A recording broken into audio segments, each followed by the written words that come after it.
പഹൽഗാം ഭീകരാക്രമണത്തിൽ കൊല്ലപ്പെട്ടവർക്ക് ആദരാഞ്ജലികൾ അർപ്പിച്ച് unorganised workers Congress. Fort Kochi unorganised auto തൊഴിലാളി കോൺഗ്രസിന്റെ നേതൃത്വത്തിൽ പഹൽഗാം ഭീകരാക്രമണത്തിൽ ജീവൻ നഷ്ടപ്പെട്ടവരെ അനുസ്മരിച്ചു. ഓട്ടോ തൊഴിലാളികൾ കറുത്ത ബാഡ്ജ് അണിഞ്ഞാണ് പ്രതിഷേധത്തിൽ പങ്കെടുത്തത്.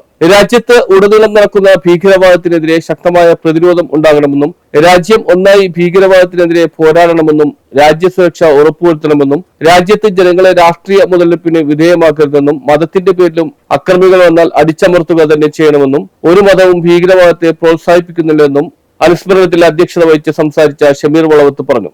നാടിനെ രാജ്യത്തിനെ നെട്ടിച്ചുകൊണ്ടുള്ള ഒരു ഭീകരവാദമാണ് കാശ്മീരിൽ നടന്നിരിക്കുന്നത്.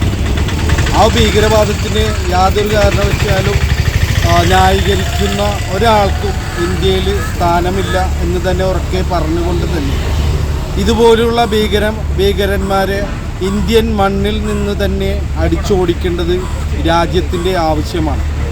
രാജ്യത്തിൻ്റെ ഉള്ളിൽ തന്നെ മത വിഭാഗീയത വരുത്തിക്കൊണ്ട് മതത്തെ തമ്മിലടിപ്പിച്ചുകൊണ്ട് മനുഷ്യനെ വിലയില്ലാത്ത സാഹചര്യത്തിൽ ക്രൂരമായി കൊല ചെയ്യുന്ന രീതിയിൽ ഒരേ മതത്തിൻ്റെ പേരിലും ഭീകരവാദങ്ങൾ നടത്തുന്ന കുറേയേറെ ആളുകൾ, അതൊന്നും ഒരു മതത്തിനും അവകാശപ്പെട്ടതല്ല. ഏതൊരു മതം എടുത്താലും നന്മയുടെ വഴികൾ മാത്രം പറയുന്ന, നന്മ മാത്രം സംസാരിക്കുന്ന, എല്ലാ ഗ്രന്ഥങ്ങളിലും മറ്റുള്ളവരെ സഹായിക്കുന്നതിനെക്കുറിച്ചും അവനെക്കുറിച്ച് സ്നേഹിക്കുന്നതിനെക്കുറിച്ചും മാത്രമാണ് എല്ലാ ഗ്രന്ഥങ്ങളും പഠിപ്പിച്ചിരിക്കുന്നത്. നമ്മളെല്ലാം എല്ലാ ഗ്രന്ഥങ്ങളിലും യുദ്ധത്തെക്കുറിച്ച് നമ്മൾ പഠിക്കാറുണ്ട്. ഈ യുദ്ധം പറഞ്ഞിരിക്കുന്നത്. അനുസ്മരണ യോഗം ഓട്ടോ തൊഴിലാളി യൂണിയൻ ജില്ലാ പ്രസിഡന്റ് റഷീദ് താലത്ത് ഉദ്ഘാടനം ചെയ്തു. ഏകദേശം 4-5 വർഷക്കാലം മുമ്പ് പുൽഗാമ, കാശ്മീരിൽ പുൽഗാമ എന്ന് പറയുന്ന ഒരു അപകടം വരുത്തിക്കൂട്ടിയതാണ്. അവിടെ പ്രതിരോധ മന്ത്രിയും അതുപോലെ തന്നെ അമിത്ഷായും കൂട്ടുപിടിച്ചുകൊണ്ട് പാവപ്പെട്ട സൈനികരെ ആ വഴിയിൽ കൂടെ വണ്ടിയിലോ അല്ലെങ്കിൽ കാൽനടയായോ പോകാൻ പാടില്ല എന്ന് കർശന തീരുമാനം ഉണ്ടായിട്ട് പോലും ആ തീരുമാനത്തെ ലംഘിച്ചുകൊണ്ട് അമിത്ഷാ അവരെ നടത്തിക്കൊണ്ടുപോവുകയുണ്ടായത്.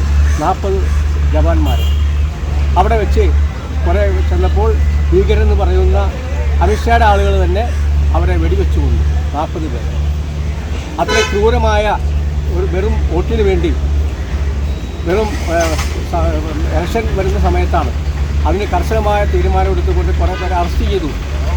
അതേപോലെ തന്നെയാണ് ഈ പഹൽഗാം എന്ന് പറയുന്ന സ്ഥലത്ത് ആയിരക്കണക്കിന് ലക്ഷക്കണക്കിന് സൈനികർ അവിടെ ഉപന്യസിച്ചിട്ടുണ്ട്. അവരെ തള്ളി നീക്കിക്കൊണ്ടാണ് ഈ വിഘടനവാദികൾ.